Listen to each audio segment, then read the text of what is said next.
welcome to Chaotic Neutral, a StarFinder live play podcast. Now, some of you are sitting there going, cool bunch of words you just said there, Jeff, but what does it mean? Well, exactly what it means is StarFinder is a pen and paper role-playing game. So yes, we're playing a game. In a few minutes, you'll meet 4 of my good friends.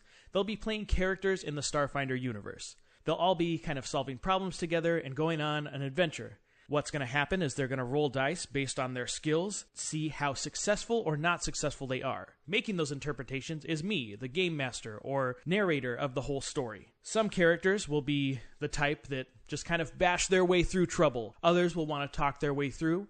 Others may have more of a technical outlook to it, use their skills to solve problems in different ways. It's part murder mystery, part comedy, all the good things that make a great podcast. So without further ado, let's meet the players. Hi, this is Jeff Miller, and I'm here with Joe. Hi, Joe. So we'll talk about Cut! Neutral. Cut. Already, we're 10 seconds in. Cool. Right on. Yeah, so first we're going to talk about you, who you are, and that kind of stuff. How do we know each other? I met Jeff about 6 years ago. He worked at an apartment complex I was living in. And we bonded over Pokemon cards. Yeah, dude. Pokemon cards. Yeah, so that's kind of how we really got to know each other was Pokemon cards, and I think a little bit of WoW too. Yeah. And now basically every 6 months, Jeff calls me with some crazy idea about what he wants to do, and that's how we ended up here. Yeah. So like when I was like, hey, I want to do a podcast of StarFinder, like, how'd you feel about that?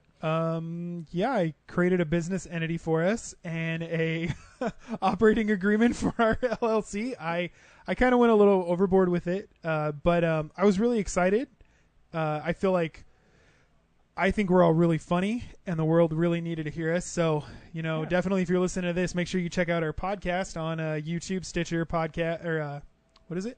YouTube, iTunes. Stitcher, iTunes. There you go. iTunes. Yeah, that's the third one. And then check out our website, wittywizards.com. Right on. Yeah, love it. You got any social media you want to plug? Yep, that stuff I just did. All right. Yeah,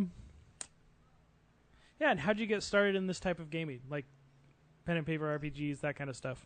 I've always been a huge RPG fan. It's kind of all I really play for most of my life. I started playing pen and paper with my brother when I was about 13. He played D&D a lot with his friends, and I always wanted to join. But they were significantly older than I was, and my mom never let me. So my brother would actually play one-off scenarios with me, just so I felt included. What a nice man. Yeah, he's a cool guy. But that's kind of how I got into pen and paper. I just like the idea of building a character and essentially seeing the world through its eyes. Right on. Cool. And yeah, so what are you playing in StarFinder? So I'm actually playing something that's out of the ordinary for me. Playing a dwarf mystic. I've never really played a healer class before. Any RPG I've ever played, I usually do punch you in the throat, or steal your money, rogue or warrior of some sort. Beat 'em up class. Yeah. Yeah. But when we all got together and we all talked about what we wanted to play, I kind of felt that we really needed a healer and wanted to stretch my my bounds a little bit and give it a shot. Right on. I like that. So how does it fit your personality, or does it just not? The dwarf really likes to drink, and I really like to drink. Yeah. It's pretty much how the two coincide or coexist with each other. Right on. Cool. And where'd you get the idea for your character? So my character is a twofold character. He starts off as a thief, a rogue, so to speak, criminal, and then he kind of has a transformation when he decides he wants to do more with his life, and he kind of becomes a physician, scientist, healer. So the inspiration that I got was actually Danny DeVito and Arnold Schwarzenegger from the movie Twins. I love it. Danny DeVito's kind of the crook in the movie. Arnold Schwarzenegger's the scientist. I put the two together, and that's how I came up with the Mystic. That's awesome. So if any actor played your character, who would it be? Probably Danny DeVito. Danny DeVito, right on. And who is your character? Where's he going? What's he doing? When we're starting off, we're just now getting to Absalom Station. Why do you even go? Why was that his idea? So my character's name is Ozma Obsidious. He is a dwarf of the Stonehammer clan. He has lived on Absalom Station pretty much his entire life. Like I said before, he started off as a crook, petty crimes, that kind of thing. He kind of wanted a little more with his life. He decided that he wanted to join the Radiant Cathedral, which is where most of the mystics are trained. And so he got enough money. He left Absalom Station and worked as a physician and mystic at the Radiant Cathedral for quite some time. And he kind of became a little desensitized to things. He really wanted to become a mystic so that he could heal people, but also so that he could go on crazy adventures out in space. However, with the Radiant Cathedral, he kind of just became a physician, and that was really it. That all changed one day when a android soldier came into his room, his medical field, I guess. I don't know what exactly you'd call it. But that android soldier kind of helped him realize that he needs to keep his dream up and do more with his life. So he reached out to his cousin, Dorvar Creel, something like that. Yeah. Who is actually working for the StarFinder Society on Absalom Station. And Dorvar told him, hey, I've always got a job ready for you. Come aboard whenever you can. Right on. Love it. And now he's on his way to meet him. Yeah. Right on. Cool. So we're going to play through a little scenario here with Ozma. Sounds good. All right. So the scene opens on a very ornate courtroom. Echoing through the halls is a judge reading off a laundry list of crimes. Arson. Petty theft. 5 years. Kidnapping. It's 10 years. Obstruction of justice. His attorney shushes him, and the judge continues, aiding and abetting a known criminal. My question is, why shouldn't we extradite you to Absalom Station? The attorney speaks up. Your Honor, first, we would like to specifically thank the Radiant Cathedral and all the council members for the opportunity to be heard today. Spare me, counsel. I will only ask once more. Why do we not send this man back? Well, I do declare he has spent the last 4.5 years devoting himself to the mystic arts and mastering the skills to help people. He has become one of Professor Sibba's most promising students. That's right, Professor Sibba. It has changed his life's direction dramatically, and he has been an outstanding citizen since the moment he arrived at Dawnshore. Not only would it be a mistake to extradite him, it would be disservice to the people that he has already helped and those that he has yet to help move forward. I wish to submit just the last month's record of those he has treated. Impressive, the judge says, scrolling through the files, pausing and changing his demeanor when he came to a particular file. He looks at it, looks at Ozma, and then back at the file, and with an apologetic tone says, You were part of the Abylonian refugee team? All right, and we're back, and now we are with... Scott Muchler. Yeah, so let's talk about you a little bit. So none of that good stuff before was in this now? Yeah, well, I mean, it can't be. Like, I'll cut it up, dude. Maybe a little That's bit. The Chop it? Yeah, some movie magic. Yeah. So let's talk about you. How do you know me? Pretty similar to Joe, man. Yeah. I was looking for an apartment with my now ex. Yeah. And came in. You thought I was a huge D-bag. I did. I left. I totally did. I came back. like I tend to do.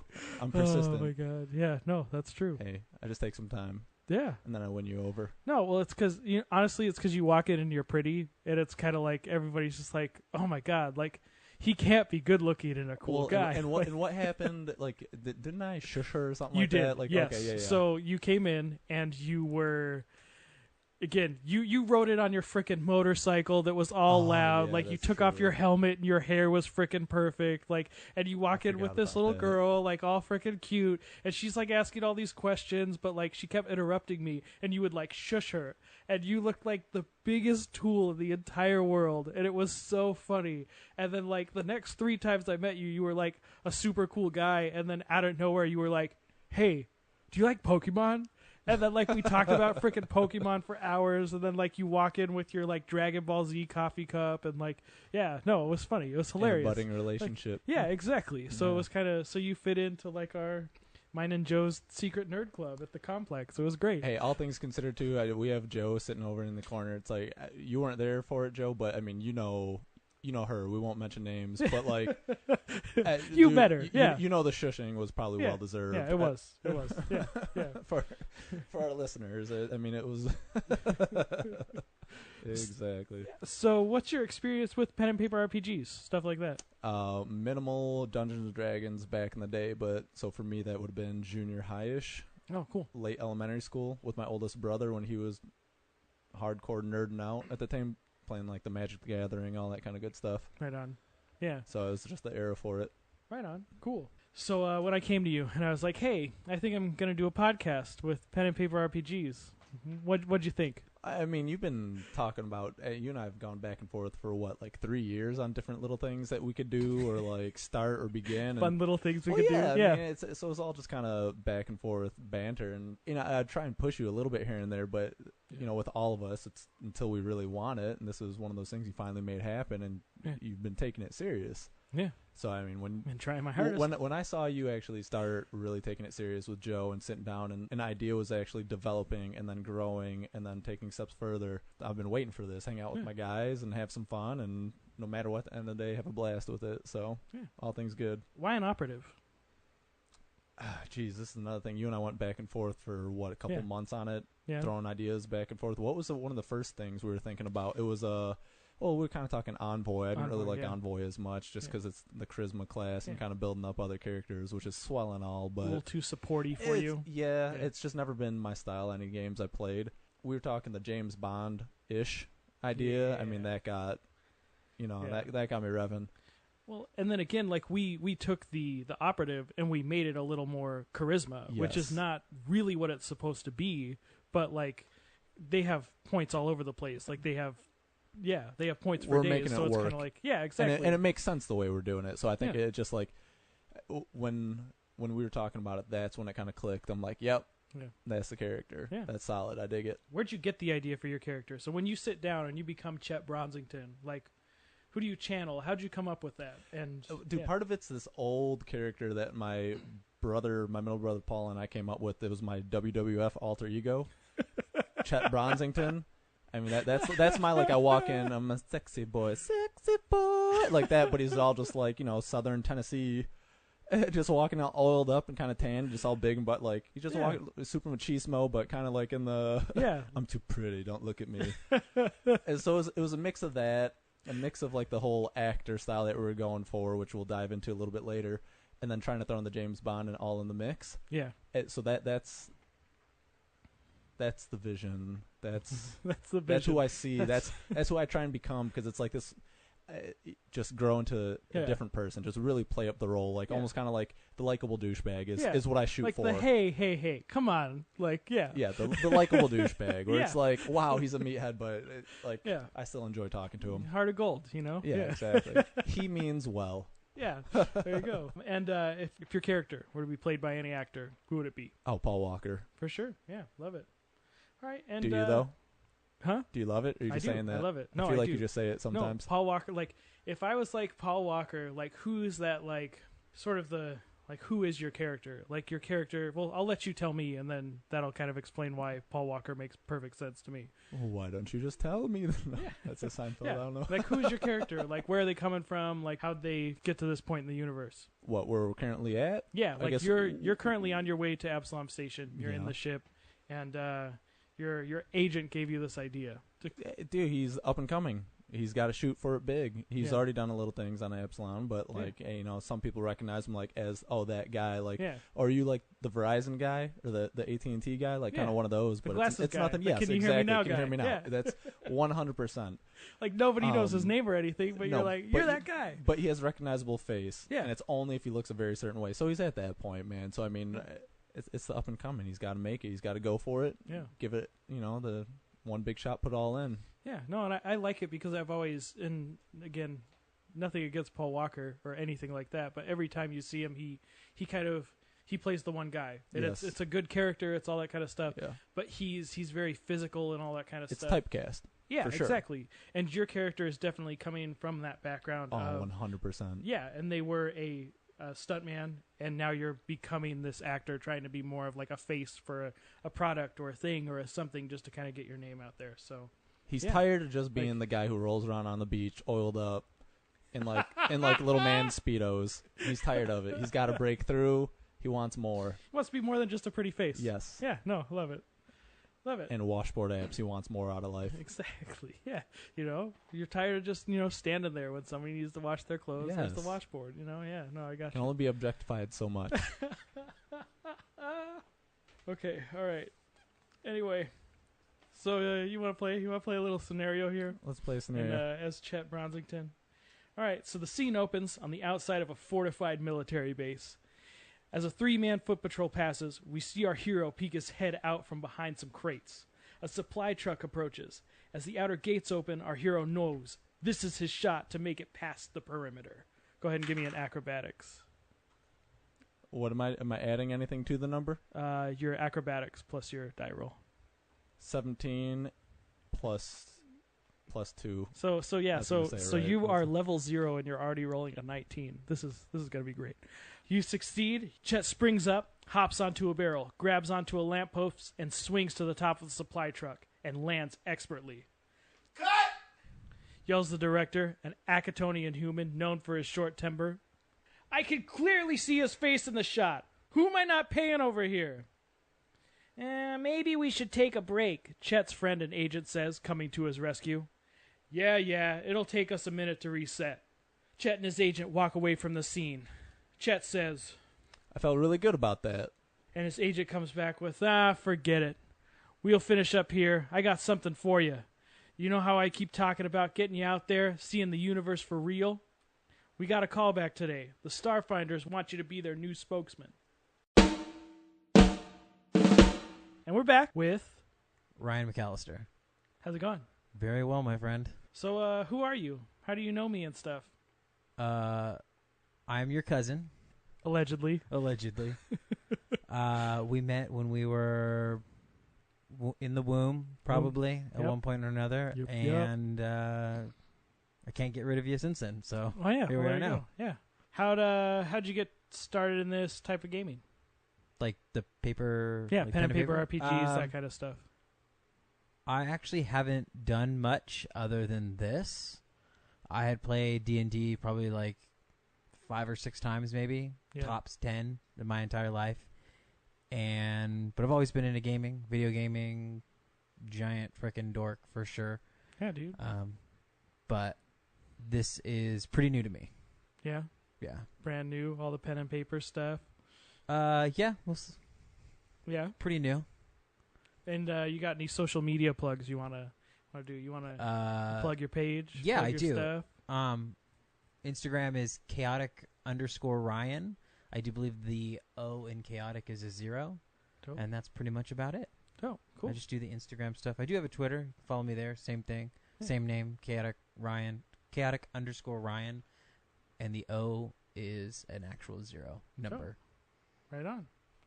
What are you playing in this game? Why'd you pick your class? So for StarFinder, our podcast, I end up going with the human envoy. Yeah. Normally when I play games, I like to play like the stock character. Like I was like the weird guy in Mass Effect that was just like character on the front cover. That's my character. Oh yeah. I very rarely will like amend the starting character if you can. You like to play canon. Yeah, exactly. Yeah, canon. So I usually just go like a human or something like that. That's just generally what I do. So I picked human for this one. And then for the envoy to me was more like a bard class, kind of. Yeah. I generally like the support role, but like not healing support. Like I like buffing people and doing like a little damage is kind of my forte. Right on. That's the style of class I played. Like in League of Legends, I played a lot of support, and then I play like Heroes of the Storm, and I tend to revolve around either like ranged and or support, or a good combo of both. So the envoy seemed like a good fit for me. It's a range. Well, you can make it ranged class, and it deals buffs and stuff. So I love it. And like how you came up with this character was like the envoy that did the support, but you still went pretty high in dex. So you were kind of shooty and mobile and all that kind of stuff, right? Yeah, very much so. Like very mobile buffer is kind of what I was going for. Heck yeah, love it. And how does that fit your personality? Are you totally like that in real life? Is that not what you're like at all? Yeah, kind of. I feel like in my general social setting, I'm definitely the salt and pepper. Yeah. I'm not like the main course, but Yeah. I make everything better while I'm there. Yeah. So I Yeah, feel like dude. that's kind of how. You salt and pepper the situation. Yeah, exactly. That's Like good. salt and pepper makes everything better, but It it's does. like Fact. I ain't gonna eat salt and pepper, but you gotta put it on stuff. So Right on. How did you come up with the idea for your character? I ain't gonna lie, I wanted a Han Solo character, with a little, like for me, like Han Solo is like the ultimate chaotic neutral character, Yeah. and that's the name of our podcast, and I feel like that's the character I'm playing, kind of is like a Han Solo vibe-ish / Star-Lord, but I'm probably not as funny as Chris Pratt. So Yeah. No, dude. But- I think definitely. I like just like that. an ace pilot kind of character. Yeah, love it.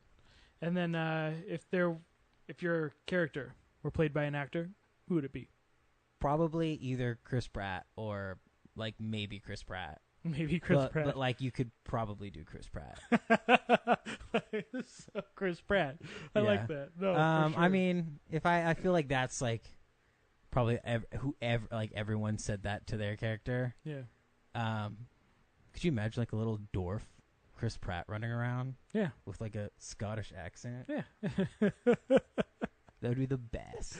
No, dude. I like it. I like the tripping and falling over the solution kind of thing. Yeah, like that's that kind Han of Solo has. Yeah, like I love that about him is his point A to point B is just the jankiest way possible. Yeah, exactly. Like Yeah, but it's he's- mostly an accident. Yeah, Yeah. for sure. Yeah, he's got a plan. We'll do air quotation marks. Yeah, exactly. But yeah, He there's knows definitely where he's got to be at the end, and he knows where he is right now. Yeah, So, but getting there is the tough part. exactly. Yeah, That's funny. but I think to answer your question, yeah, I'd have to say either Chris Pratt or like, his name always escapes me, and I think he's probably one of the funniest actors on the planet. Adam Scott. He's also from Parks and Rec. Oh yeah. I think that's his name, Adam Scott. Step Brothers. Yeah. Yeah. Yeah. I Derek feel from like- Step Brothers? Derek from Yeah. Step Brothers. Yes. Oh, dude. I feel like he would Dude. fit. Like he could play my character in a movie very easily. Absolutely. Like actually, like looking like kind of what I envisioned my character to look like as well. Yeah. Absolutely. That's funny. I like that. Adam Scott. And just tell me a little about your character. Who is he? What is he like? What is he not like? Where's he going? My backstory, Yeah. like for my character, Just kind of like some stuff about him. just like bullet points. Yeah. So I kind of envisioned my character being more.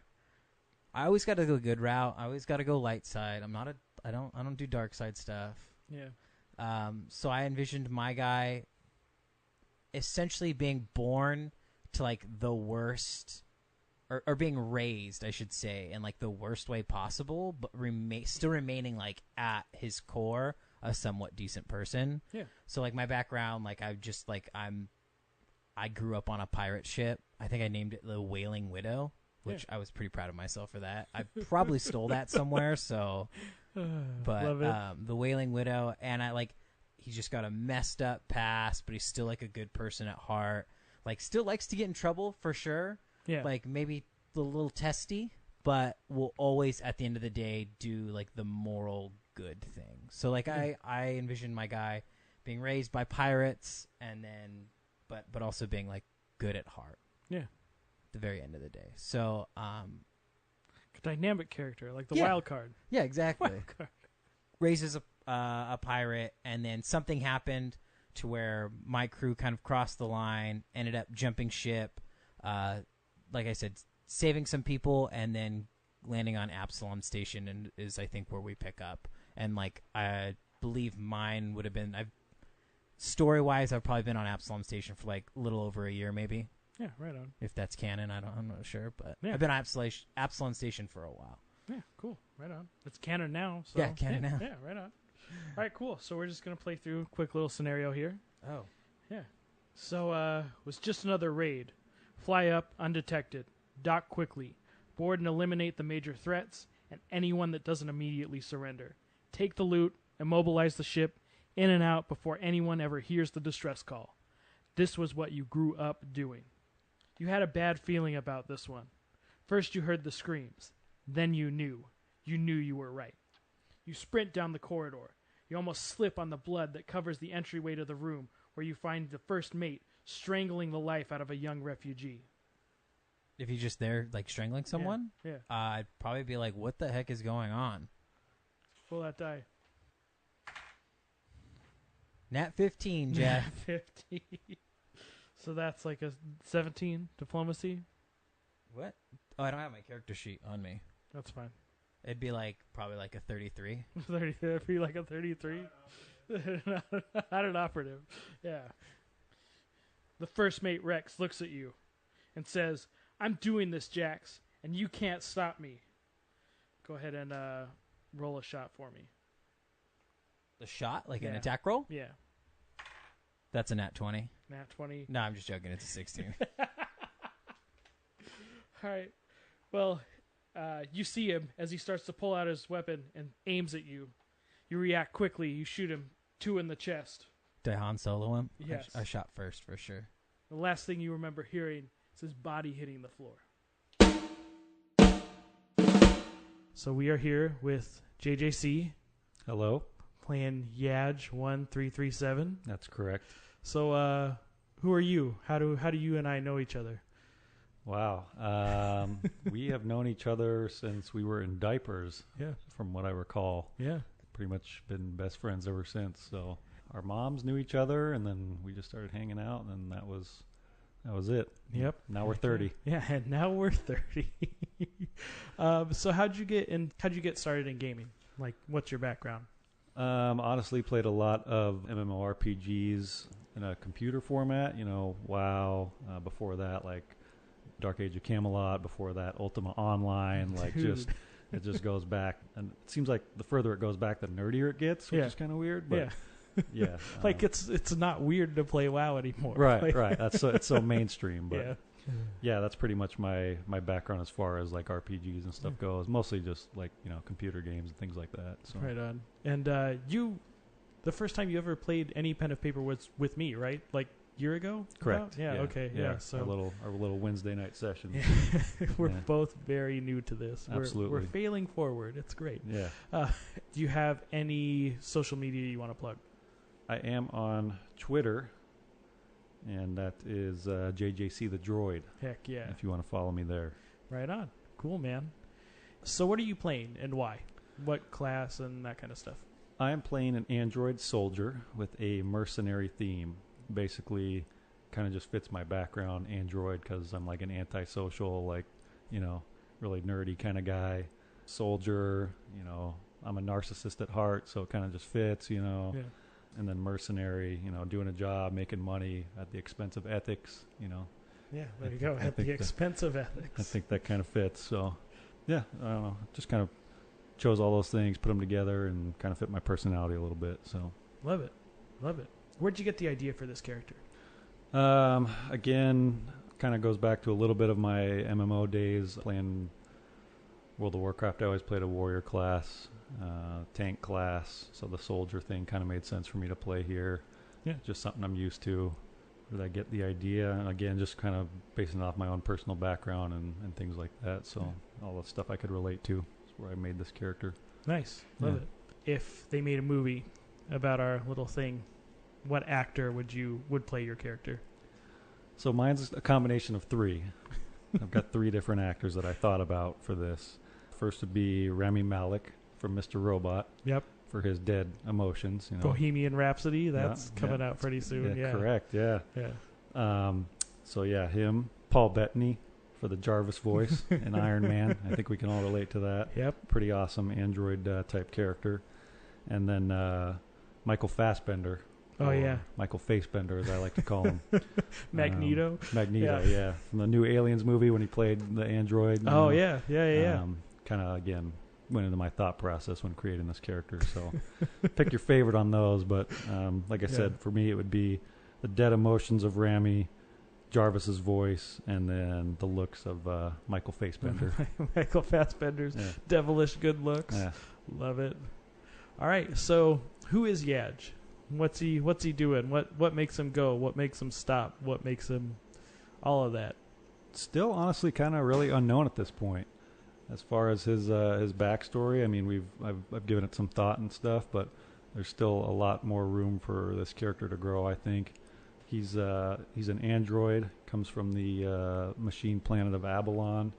So, way back when that planet started, all the androids were pretty much slaves, so he's kind of got that into his background. But again, more of a mercenary type, so he'll still take jobs and do things for money as a soldier, fighting in causes that he believes are, beneficial to him and possibly others. So motivation, I mean, it's kind of still up in the air at this point, I think, as to what still kind of up in the air. Yeah, I like that. As to what he's doing and why he's doing it. So right on. Love it. All right, well, cool. So we're going to go through a little thing here. If you want to just do your thing. Absolutely, yeah. This will be the backstory for Yaj 1337. Abalon, the machine planet. My home, if there ever was one. I do not know how I came to be or exactly how long I have been alive. My current programming only dates back approximately 350,400 hours. Since then, I have spent my time learning several different fighting styles, perfecting my skills with all manner of weapons to include assembling and disassembling more complicated firearms, performing multiple security jobs, and making money as a hired guard and or soldier. All of this has come easy to me, as if the code was pre-existing in my memory bank. For the last 43,000 hours, I have been working to liberate many people on this planet. Slavery was outlawed on Abalon ages ago, but that does not mean it is gone. During much of this time, I have been working with Clara. Clara. If I were programmed to have more emotions, they would be for her. She shares my similar grim outlook on life, and she is just as deadly with a firearm as I, if not more so. Our mission today gives us the opportunity to liberate many individuals who are still treated as indentured servants from a time long ago. We raid a known slaver camp and bring the newly freed people back to our escape vessel. Not the most stealthy of missions to date. Before boarding the ship, we take heavy gunfire from multiple assailants trying to end our crusade. I shield Clara as she returns fire so our passengers can enter the cruiser safely. I am struck several times. Non-life-threatening injuries. The mission continues. I can feel the stress of exiting Abalon's atmosphere, putting a severe strain on the hull of the ship. Silence fills the cabin as I count the number of people that we have liberated. 27. Not bad. The silence is short-lived. Blaster fire rings out from around the ship, followed by a large explosion. The alarms start ringing out, signaling catastrophic system failure. From the cockpit, I hear Clara. The hull has been compromised. We need to get these people to the escape pods. No one moves. I realize none of the androids in the cabin have ever been referred to as people before. Stay focused. There is time for that after these people are safe. That means you, I yell to them as I point down the short corridor. People start filing in. Calculating. 4 escape pods, 6 passengers each, plus a pilot. 27 refugees, me, and... I see Clara quickly moving down the corridor. She makes eye contact with me. Clara, go. She hesitates. I push her into the escape pod and close the door, severing my left forearm. I fall back as the last escape pod ejects from the ship. Scanning. Non-life-threatening injury. Left hand unusable. The alarm continues to sound. The noise inside is deafening as the ship falls apart. Calculating. Chance of survival, 3%. I observe a faint green glow above the airlock. The system is pressurized. Possible solution. Use pressure to jettison from the ship. Chance of survival, 7%. Better odds. Worth a shot. I climb in and press the switch. I am flung into the silence of space. Life support system shutting down. I see ships from the Radiant Cathedral come into view as the attacking slaver ship turns around to enter the drift. 27. Not bad. System rebooting.